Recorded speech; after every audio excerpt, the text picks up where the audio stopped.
Aloha kako. Welcome and Happy New Year. My name is James Hustace, and I serve as your Hawaii County Council member for District 9, representing the communities of North and South Kohala. I wanted to provide you with a couple updates since our last virtual chat. So leading up to last week's committee meetings, and throughout the past 2 weeks, I've had the opportunity to meet with most of the mayor's appointed directors. And at last week's Governmental Operations and External Affairs Committee, we heard from 9 mayoral appointees. These appointees included Bill Brahante for the managing director under the mayor, Diane Nakagawa for director of finance, Hugh Ono as director for public works, Clayton Honma as director for parks and recreation, Corey Stone for the director of information technology, Renee Schoen as corporation counsel, Jeff Darrow for the planning department, Benson Medina as Director for Research and Development, and Wes Sagawa for the Department of Environmental Management. And really from that meeting, the appointed directors will appear before council next week, Wednesday, at the West Hawaii Civic Center as the final part of the confirmation process. So if you're interested in submitting testimony on these appointments or other business that comes before the council, you're welcome to use the county email address at counciltestimony@hawaiicounty.gov. Testimony, as in any case, is due by 12 noon on the business day prior to that meeting.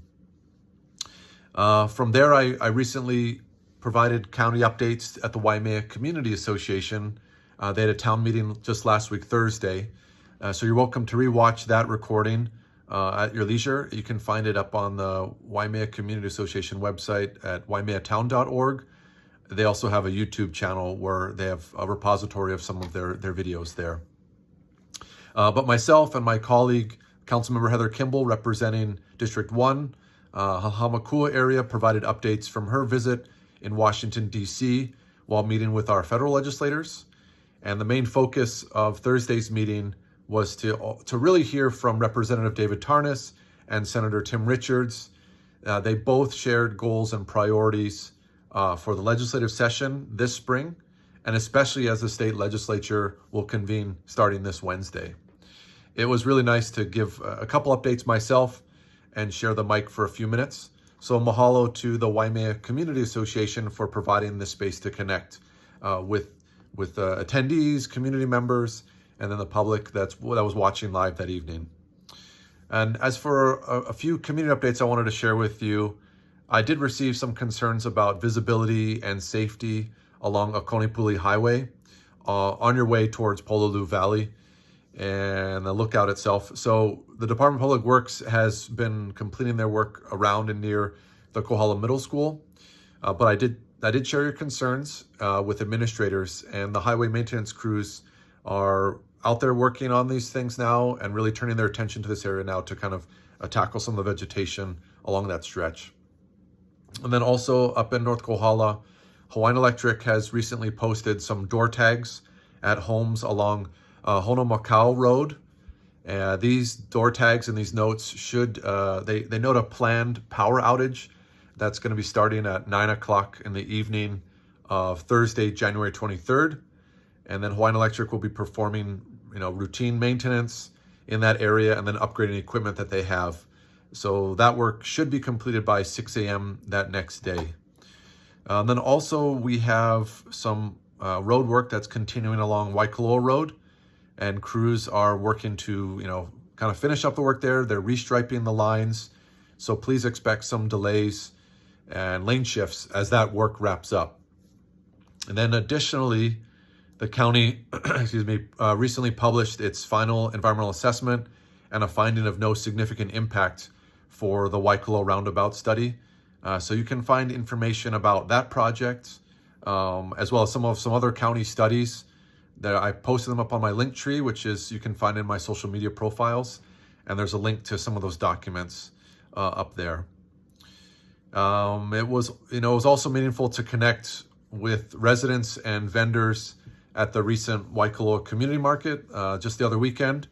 There were numerous info booths sharing details and opportunities that support healthy living in our communities. So I want to mahalo Ann Worden and her fellow organizers for putting this health fair together and the market for the Waikoloa community there. And then just this past weekend, it was really moving for me to participate in the Narcan distribution event here in Waimea, and then jump over and spend some time at the Kohala Town Hall to learn about community organizations and how we're supporting our students with disabilities and their families. So a big mahalo to Michelle Ota for bringing everyone together and providing these resources at the North Hawaii Footsteps to Transition Fair. I really had a nice time connecting with the athletes and parents and coaches, specifically with the Honaka Hawks Special Olympics delegation. I had a really nice time talking to them, learning about the work that they do in the community and the events that they participate in, and all the medals that they've gone out and won, and their travels to Texas most recently, and really their engagement and keeping our young athletes engaged and active in the community, and really being those delegates from North Hawaii here. And then looking ahead, I just wanted to point out one event that's happening next weekend. So this Saturday there will be a community meeting at the old Kohala Judiciary Building. That meeting starts at 10 a.m. and there'll be discussion about community goals, community priorities, as to what you want to see at the Mahu Kona Beach Park going forward. That pavilion is being torn down. The old pavilion's being torn down. So we're already kind of thinking about, the community's already thinking about what they envision to be in that space in the years ahead. And then the last thing I just wanted to share is that we'll soon be getting the keys, and I'm really excited about this, the keys to the Waimea office, and we'll start moving into that space later this week. The goal is to maintain this central location in Waimea that's central to the district, to connect with constituents. This will also be a space to provide remote testimony for committee and council hearings. The existing Kapa'au office, however, will still be open for remote testimony and as a meeting place. If by request you'd like to meet with me and talk about issues in the community there, I'm happy to meet with you, and we can schedule an opportunity to do so. Up until this point, I've been spending a good deal of time in Hilo, at our Hilo office there. It's allowed me to meet with a lot of the department heads and the administrators and take some training, but it's really limited my interaction here in the community. So I'm really looking forward to having this space to visit with you and schedule opportunities to connect. I'm really honored to serve as your council member, so please reach out if you have any questions. You're welcome to email me at james.hustace@hawaiicounty.gov, or you can call our Hilo office at 808-961-8564. And with that, I want to wish you good health, be well, aloha.